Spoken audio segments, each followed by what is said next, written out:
Buletin Didik 28 September bersama saya Mimi Azira Abdullah. Assalamualaikum dan salam sejahtera. 70 remaja orang asli dari suku kaum Semak Beri dan Jakun di perkampungan orang asli Sungai Pergam, Kemaman yang sebelum ini bersikap tunggu dan lihat, kini tidak sabar untuk menerima suntikan vaksin COVID-19. Alasan mereka kerana rindu untuk kembali ke sekolah. Pelajar berusia antara 12 hingga 17 tahun itu menyertai usaha pemberian vaksin remaja. Kerinduan untuk kembali ke sekolah, bertemu rakan-rakan dan guru serta meneruskan pembelajaran mendorong mereka memberanikan diri untuk menerima suntikan vaksin. Bukannya enggan menerima vaksin, kebanyakan mereka hanya bimbang dan takutkan jarum, namun mengenepikan perasaan itu. Sesi pembelajaran secara bersemuka dilihat lebih berkesan berbanding kekangan dihadapi ketika sesi PDPR di kawasan kurang liputan internet. Apa nak cocok ni? Nak cocok sebab pergi sekolah lama dah pergi kan. Yang ini takut? Takut juga. Takut kenapa? Cocok. Kenapa takut? Sebab tak biasa lagi. Rasanya seronok lah, boleh pergi mana-mana. Takut. Kita pergi pasar raya pun tak boleh lah. Sebab tak ada syarat tu, kebenaran. Kena cokok lah. Suka lah. Boleh campur kawan-kawan. Semua remaja terbabit antara 290 penduduk yang hadir pada program Outreach COVID-19 di kampung itu. 398 penduduk di sini telah menerima vaksin, termasuk 108 orang yang menerima vaksin di pusat pemberian vaksin. Sementara itu, 84.4% populasi dewasa sudah menerima vaksinasi lengkap setakat semalam. Jawatan Kuasa Khas Jaminan Akses Bekalan Vaksin memaklumkan 93.8% menerima sekurang-kurangnya satu dos vaksin.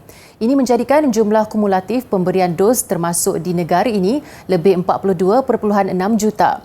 Vaksinasi harian semalam pula 323,335 dos. Daripada jumlah itu, 151,246 dos diberi kepada golongan remaja. Lembah Kelang mencatat peratusan tertinggi bagi populasi keseluruhan yang lengkap divaksin dengan 80.4%, diikuti Negeri Sembilan 69.7% dan Labuan 67.7%. Pencapaian output program pendidikan teknikal dan latihan vocational TVET belum mencapai sasaran rancangan Malaysia ke-11. Laporan Ketua Audit Negara 2019 Siri 2 juga mendapati penilaian keberhasilan terhadap keberkesanan TVET secara menyeluruh tidak dilaksanakan. Selain terdapat kelemahan pengurusan program itu dalam penyampaian dan akreditasi, perakuan akreditasi, penilaian kompetensi tenaga pengajar serta pengurusan pembiayaan pinjaman pelajaran. Antara kelemahan yang perlu diberi perhatian, jumlah ambilan pelajar TVET bagi 2016 hingga 2020 yang menunjukkan tren menurun antara 1 hingga 24.6% berbanding tahun sebelumnya, iaitu seramai 139,699 pelajar pada 2016 kepada hanya 99,589 pelajar pada 2020. Sementara itu, bagi mempertingkatkan lagi kecekapan pengurusan TVET, laporan itu mengesyorkan kementerian dan agensi terlibat mengambil beberapa langkah termasuk menjalankan kajian komprehensif bagi menilai impak program berkenaan. Syur lain adalah memastikan inisiatif yang telah dirancang di bawah jawatan kuasa Kabinet Pemerkasaan TVET dilaksanakan selain perlu mewujudkan satu pusat akreditasi tunggal bagi semua program yang ditawarkan untuk memastikan graduan TVET diiktiraf sektor awam dan swasta dalam memenuhi keperluan industri negara.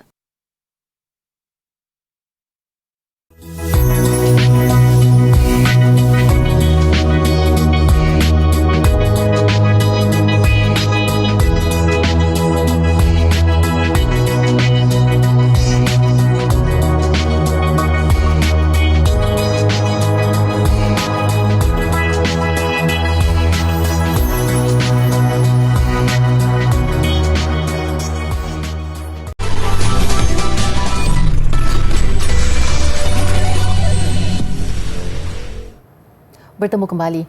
Bagi meningkatkan minat dan motivasi murid dalam mengikuti pembelajaran secara dalam talian, pelbagai kaedah menarik digunakan.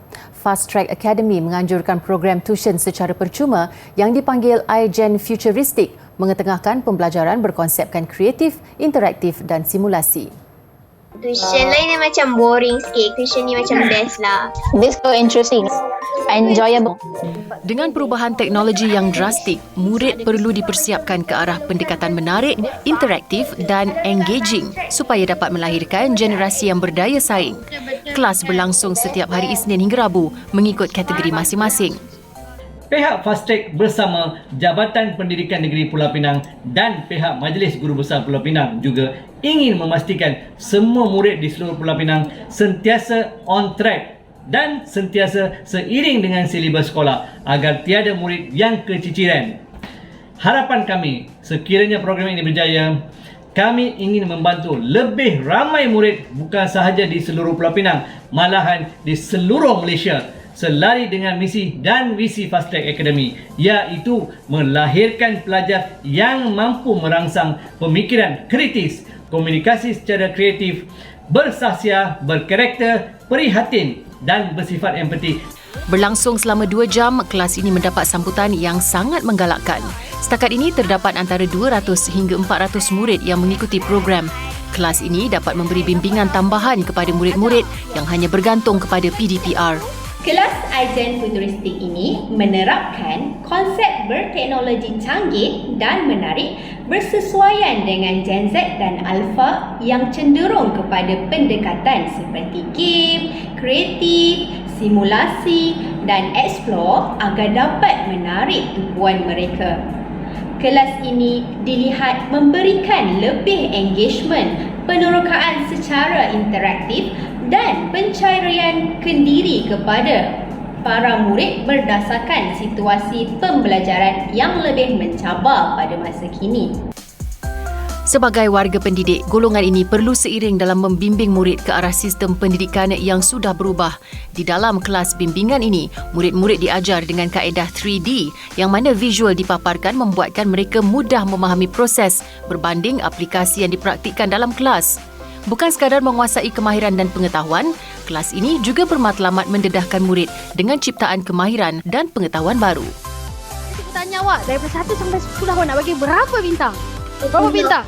10 bintang. Memang 10 sebab saya dapat banyak benda baru dah. Anda memang hebat.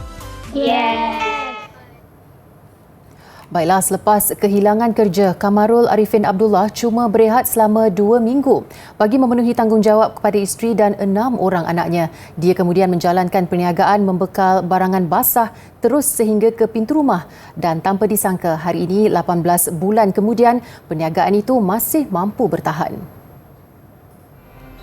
Kamarul menjalankan perniagaan itu dari rumahnya di Pernu, Melaka. Barangan yang dibekalkannya juga sudah agak pelbagai. Sebelum mencapai tahapnya sekarang, Kamarul mengakui ragu-ragu dengan jenis perniagaan yang dipilihnya.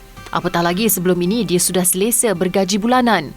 Namun gara-gara pandemik COVID-19, dia diberhentikan kerja sebagai pegawai pemasaran di sebuah kedai menjual motosikal mewah di Ibu Negara pada Mac tahun lalu. Dia membuka pintu rezeki baru lah, orang cakap, pasal kita dulu tak berani nak buat online ni apa semua. So bila dah cuba sekali, alhamdulillah. Memang dia bagi kita satu peluang baru lah. Waktu PKP ni dia bagi kita peluang untuk mencuba jenis perniagaan yang berkonsepkan lain. Pasal dulu kita mau tu jumpa orang. So sekarang kita tak payah jumpa pun tak apa. Kita customer kita pun kita tak kenal. Kita tak kenal siapa. Yang kita tahu nama dia dan rumah dia dekat mana je. Itu je. Dan jumpa pun tak pernah. Dia sampai betul sekali lah orang cakap perniagaan dalam musim PKP ni. Selepas berjaya membuktikan kemampuannya, isterinya Siti Zubaidah Zainuddin berhenti kerja sebagai akauntan untuk membantu perniagaan yang dimulakan oleh Kamarul. Berhenti, saya tolong dia lah. Lepas tu memang buat kerja daripada rumah lah, sambil berniaga daripada rumah. Dengan budak-budak pun sekolah PDPR kan. Jadi lagi senang lah saya berniaga daripada rumah sambil saya jaga anak-anak kat rumah lah. Alhamdulillah, semua teratur. Mula-mula tu kelang kabut sikit lah kan. Tak biasa kan. Tak biasa mula-mula kelang kabut sikit. Jadi ambil masa. Alhamdulillah sekarang makin lama makin okey lah. Income pun dah makin steady lah sekarang.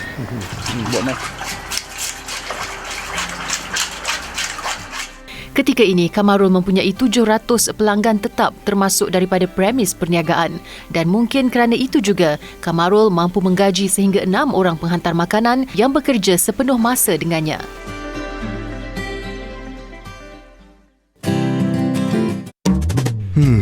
Hai, saya Samad. Saya stres. Ini kawan saya, Ismail. Ismail juga ada kalanya stres jika berhadapan dengan kerja yang banyak. Mereka di rumah juga stres. Lumrah manusia, kita semua menghadapi stres. Stres yang keterlaluan menyebabkan keresahan dan kemurungan. Kita boleh menguruskan stres dengan bijak. Amalkan cara hidup sihat seperti bersenam setiap hari, makan secara sihat dan uruskan waktu dengan bijak. Kongsi perasaan dengan orang yang anda percayai. Let's talk Minda Sihat.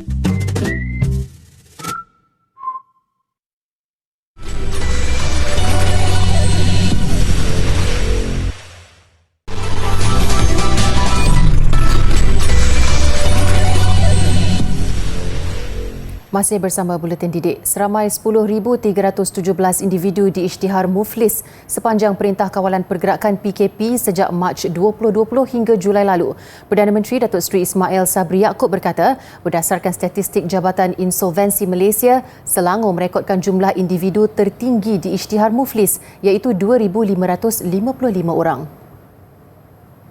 Manakala wilayah persekutuan pula mencatatkan seramai 1,288 kes.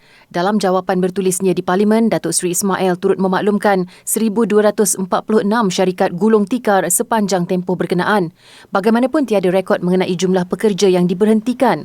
Mengulas lanjut, jelas beliau, kerajaan mengambil pendekatan memberi bantuan dan insentif untuk menyokong kelangsungan perniagaan mereka yang terjejas, antaranya melalui geran khas prihatin, program subsidi upah, pengecualian levy, moratorium pembayaran balik pinjaman, skim kredit mikro, allowance mencari pekerjaan, bantuan kehilangan pendapatan dan kemudahan pengeluaran kumpulan wang simpanan pekerja KWSP.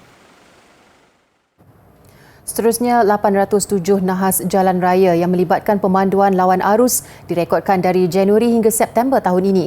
Menteri Pengangkutan Datuk Seri Dr. Wee Ka Siong memaklumkan sidang Dewan Rakyat daripada jumlah itu 29 maut, 17 parah, 49 cedera ringan, manakala 712 mengakibatkan kerosakan. Katanya, kajian mendapati bahawa faktor manusia adalah penyumbang utama kepada berlakunya suatu nahas jalan raya, terutama yang melibatkan memandu melebihi had, memandu di bawah pengaruh alkohol dan dadah, pemanduan tidak fokus seperti menggunakan telefon bimbit dan aplikasi tunjuk arah serta tidak mematuhi peraturan jalan raya. Faktor manusia ini pula boleh dikhususkan kepada dua penyebab, iaitu aspek kompetensi melibatkan pengetahuan dan kemahiran memandu dan sikap yang menjurus kepada perangai dan mentaliti pemandu itu. Dalam kes berkaitan yang memandu lawan arus ini, kebelakangan ini telah kerap dilaporkan berlakunya kes-kes demikian yang disebabkan oleh pemandu yang memandu di bawah pengaruh alkohol dan juga dadah, dan perkara ini amat membimbangkan. Untuk itu, beliau berkata kementerian telah pun menguatkuasakan pindaan ke atas Akta Pengangkutan Jalan 1987 mulai 23 Oktober tahun lalu, yang mana antara lain pindaan ke atas hukuman sedia ada termasuk meningkatkan kadar denda serta tempoh penjara dilaksanakan, khususnya berkaitan pemanduan di bawah pengaruh alkohol dan dadah. China mempamerkan kecanggihan kekuatan udaranya termasuk drone-drone penerbangan dan jet-jet yang mampu mengganggu perkhidmatan elektronik di Bandar Pesisir Selatan Chuhai. Kekuatan udara itu ditunjukkan pada pameran antarabangsa penerbangan dan aero angkasa China kali ke-13. China masih ketinggalan di belakang Amerika Syarikat dari segi teknologi dan pelaburan terhadap mesin perangnya. Namun menurut pakar, ia sedang merapatkan jurang. Laporan perisikan AS tahun ini menunjukkan pengaruh China semakin meningkat sebagai antara satu ancaman terbesar kepada Amerika. Antara yang dipamerkan ialah prototipe drone pengawasan baru CH-6, antara teknologi domestik canggih yang dihasilkan, yang mana drone terbabit mempunyai jarak sayap 20.5 meter dan panjang 15.8 meter, selain mampu membawa peluru berpandu untuk operasi pengawasan dan serangan. Turut dipamerkan buat pertama kali ialah drone WZ-7 dengan altitude tinggi untuk pengintipan sempadan dan rondaan maritim serta jet pejuang J-16D yang dapat merosakkan peralatan elektronik. Pameran yang berlangsung selama 6 hari itu ditangguhkan sejak November tahun lalu akibat pandemik COVID-19.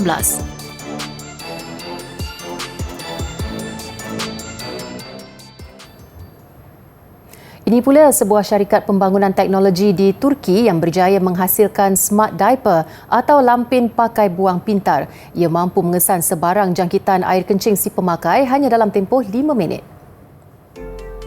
Lampin ini dihasilkan berpandukan ujian klinikal dermatologi dan sitotoksik kerjasama Istanbul University Cerrahpaşa dan The Arkan Group Company. Buat masa ini, syarikat berkenaan mereka lampin pintar khas untuk kanak-kanak. Jika bayi dijangkiti, air kencing mereka akan bertukar kepada warna merah jambu. Keberkesanannya ke atas ujian air kencing yang dijangkiti adalah 95%. Selain Turki, lampin pintar berkenaan dieksport ke Amerika Syarikat, Jerman, Bulgaria dan Hungary.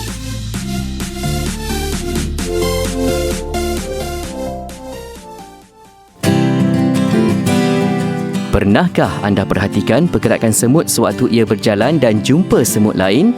Semut-semut ini akan bercium dan bersentuhan antara satu sama lain seolah-olah mengenali antara satu sama lain. Semut dikategorikan sebagai serangga omnivor yang memakan tumbuhan dan haiwan lain sebagai makanan.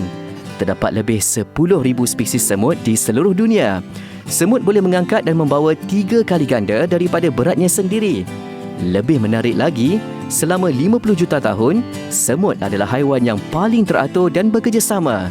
Koloni semut dipimpin oleh seekor ratu iaitu semut betina yang berfungsi untuk bertelur bagi memastikan kelangsungan hidup koloni semut. Pasti ramai yang tak tahu, sebenarnya semut jantan hanya mempunyai satu peranan sahaja iaitu mengawan bersama ratu. Setelah mengawan, semut jantan tersebut akan mati. Semut betina bekerja keras mencari makanan, menjaga ratu, bekerja dan melindungi sarang serta tugas-tugas lain.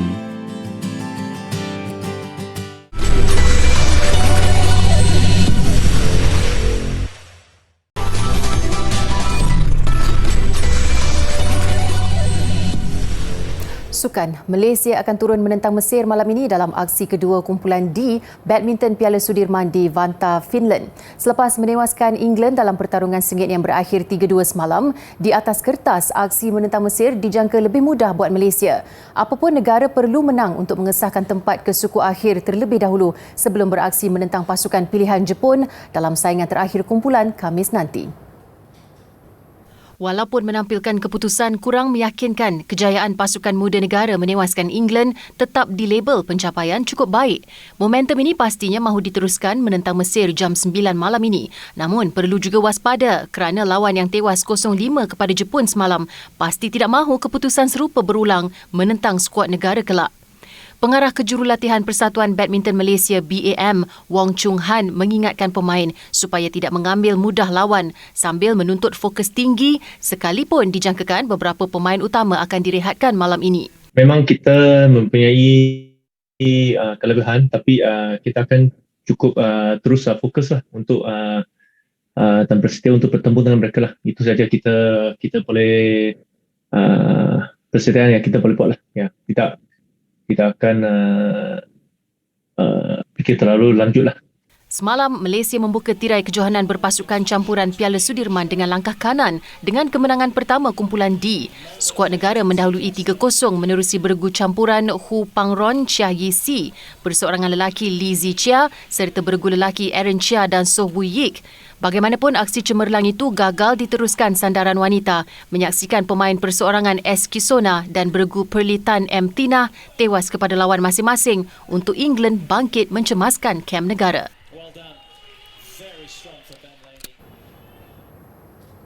Empat lagi perlawanan Piala Malaysia 2021 berlangsung semalam melibatkan aksi pertama peringkat kumpulan C dan D. Seperti diduga, juara bertahan JDT tidak berdepan masalah untuk menewaskan Kelantan FC 2-0. Sementara PJ City FC terpaksa bekerja keras sebelum bangkit mengikat Sabah FC 1-1. Naib juara Piala Malaysia 2019, Kedah Darul Aman FC ceria melakar kemenangan 3-0 menentang Kelantan United FC, manakala Melaka United FC menundukkan juara Liga Premier 2021 Negeri Sembilan 2-0.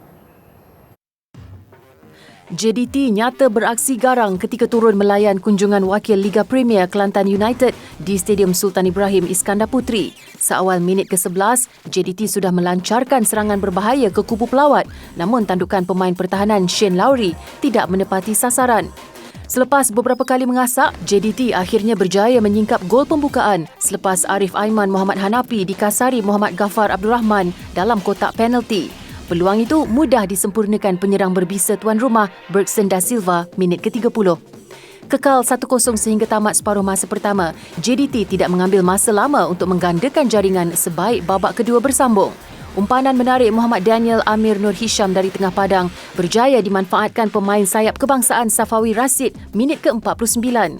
Tiada lagi gol menyusul, JDT ceria mengutip 3 mata penuh pada aksi pertama kumpulan D, sementara Kelantan FC pulang dengan tangan kosong.